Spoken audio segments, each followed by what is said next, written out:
Hi అండి. Welcome to America కబుర్లు. అమెరికాలో మంచు తుఫాను ఎలా పడుతుందో చూడండి మంచు. ఇప్పుడు నైట్ 11 అయింది. ఈవినింగ్ 5కి స్టార్ట్ అయింది మంచు తుఫాను ఇక్కడ మేముండే మిషిగన్ స్టేట్లో.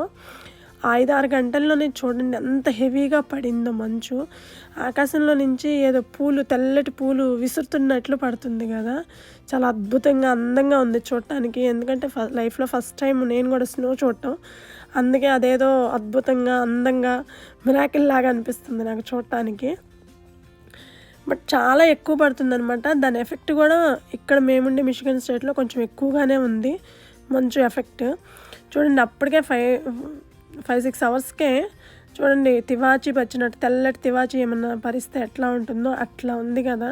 మొత్తం మంచు పేరకపోతుంది. చాలా ఎక్కువ అంటే చాలా ఎక్కువ పడుతుందన్నమాట. ఇది చూడటానికి ఎంత అందంగా ఉందో దీనివల్ల వచ్చే ప్రాబ్లమ్స్ అంత భయంకరంగా ఉంటాయి.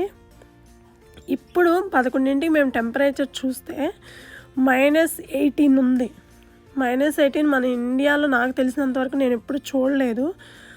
ఒక్కసారిగా వామ్మో ఇంత టెంపరేచర్ డౌన్ అయిపోయిందా అనిపించింది. ఇంట్లో హీటర్ వేసుకున్నా కూడా సరిపోవడం లేదనమాట. నార్మల్ టెంపరేచర్స్ హీటర్కి కూడా ఒక సర్టెన్ టెంపరేచర్సే సెట్ చేసుకోవాలి. లేదంటే అంతకంటే ఎక్కువ పెడితే ముక్కుల నుంచి బ్లడ్ రావడం ఇట్లాంటి సమస్యలు కూడా వస్తాయి అనమాట.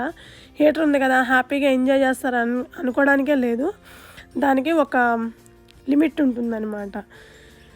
సో తెల్లారింది మా పిల్లలు బయటకు వచ్చి వాళ్ళు కూడా ఫస్ట్ టైం కాబట్టి స్నో బాగా ఎంజాయ్ చేస్తున్నారు. మేమైతే కారు క్లీన్ చేసుకుంటున్నాము. ఎందుకంటే కొత్త కారు ఆ స్నో గట్టిగా అతక్కపోతే ఐస్ లాగా తయారైతే కనుక అది క్లీన్ చేయకుండా ఐస్ లాగా తయారైతే మళ్ళీ మిర్రర్స్ మీద వాటి మీద అద్దాల మీద కొంచెం స్క్రాచెస్ పడతాయి, పాడైపోతుందని చెప్పి మేము కార్ క్లీన్ చేస్తున్నాం. మా పిల్లలు ఫుల్ ఎంజాయ్ చేస్తున్నారు. టెంపరేచర్స్ బయటకు వస్తాయండి. స్నోవేర్ మొత్తం వేసుకున్నా కూడా -18 -20 టెంపరేచర్స్ ఉండే తల్లికి లోపల ఉన్న పేగులు కూడా మెలిపెట్టినట్టు మెలికలు తిరిగిపోతున్నాయి. అంత టూ మచ్గా ఉంది మంచు. చూడటానికి అంత అందంగా ఉందో దానివల్ల వచ్చే టెంపరేచర్ లెవెల్స్ అంత భయంకరంగా ఉన్నాయి అన్నమాట. ఇంట్లో ఉంటే చచ్చినట్టు హీటర్ మధ్యలోనే ఉండాలా, బయటకు వస్తే ఇలా వణికిపోవాలా. ఇంట్లో ప్రశాంతంగా ఉండడానికి కూడా లేదు. ఎందుకంటే ఆ హీటర్కి ఏమవుతుందంటే మనకి నోరు డ్రై అవ్వడము, పెదాలు ఊరికే డ్రై అయిపోవడము అలాంటి ప్రాబ్లమ్స్ వస్తాయి. సరే డ్రై అయితే ఏమైంది మంచినీళ్ళు తాగొచ్చు అనుకోవచ్చు. మంచినీళ్ళు కూడా ఎట్లా ఉన్నాయి అంటే అండి మనం ఫ్రిడ్జ్లో ఐస్ ముక్క తీసి చేతిలో పెట్టుకుంటే ఎట్లా ఉన్నాయి అట్లా అంత దారుణంగా ఉన్నాయి. పొద్దుగూకులు హాట్ చేసుకొని వేడి చేసుకొని వాటర్ని తాగాల్సి వస్తుంది. ఎంత వరస్ట్ సిచ్యువేషన్ అంటే మాకైతే బాత్రూంలో వాటర్ కూడా రావడం లేదు. ఎందుకనంటే పైప్స్లో ఉన్న వాటర్ గడ్డగట్టకపోయింది. ఆ పైప్స్లో ఉన్న వాటర్ గడ్డగట్టకపోయి మాకు బాత్రూంలో వాటర్ కూడా రాలేదు. సో మేము వెంటనే అపార్ట్మెంట్ వాళ్ళకి కాల్ చేస్తే వాళ్ళు ఎప్పుడో మేము చెప్పినాక ఎప్పటికో వచ్చేసి ఈవినింగ్కి వాళ్ళు ఏదో హీటర్ పెట్టారు. ఆ తర్వాత 3 అవర్స్కి వచ్చినాయి మాకు వాటరు. మీకు ఇప్పుడు చూపిస్తున్నాను కదండి ఈ ట్రక్ వచ్చేసి మనకి స్నో అంతా ఒక సైడ్కి నెట్టేస్తారనమాట. రోడ్డు మాత్రమే క్లీన్ చేస్తారు. మొత్తం అంతా కమ్యూనిటీ మొత్తం ఏమీ అంతా క్లీన్ చేయరు. జస్ట్ వెహికల్స్ వెళ్ళడానికి రోడ్డు మాత్రం క్లియర్ చేస్తారు. సో డైలీ మార్నింగ్ ఈవినింగ్ వచ్చి ఇలా క్లీన్ చేసి వెళ్ళిపోతారనమాట. చాలా అంటే చాలా ఎక్కువగా ఉండటం వల్ల మంచు ఒక 3 ఇంచెస్ 4 ఇంచెస్ పడిందేమోనండి. నాకు ఎగ్జాక్ట్గా తెలీదు. 3-4 ఇంచెస్ పడింది అనుకుంటున్నాను నేనైతే.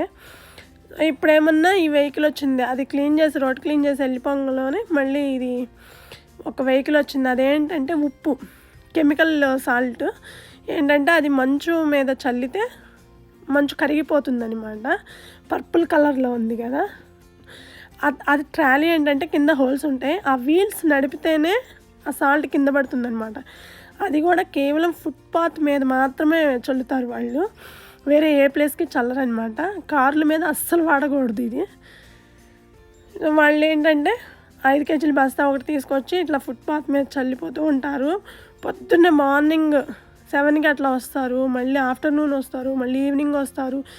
ఈ తుఫాను ఉన్న 3 రోజులు అట్లాగే వచ్చి చల్లేసి వెళ్ళిపోయారనమాట. ఓన్లీ ఫుట్పాత్ వరకు మాత్రమే.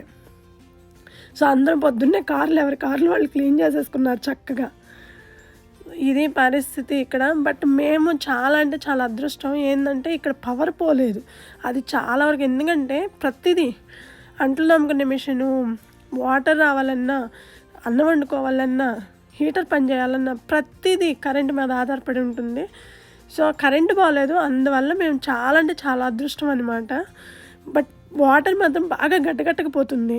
బయటకు వచ్చామంటే ఆ ముక్కుల్లోంచి నీళ్ళు కారిపోతుంది అండి. ఆ టెంపరేచర్ లో టెంపరేచర్ ఉండటం వల్ల ఆ చలికి మనకి ముక్కుల్లోకి గాలి వెళ్తే ముక్కుల్లోంచి నీళ్లు కారుతున్నాయి. అసలు నాకైతే చాలా టూ మచ్గా ఉంది సిచ్యువేషను.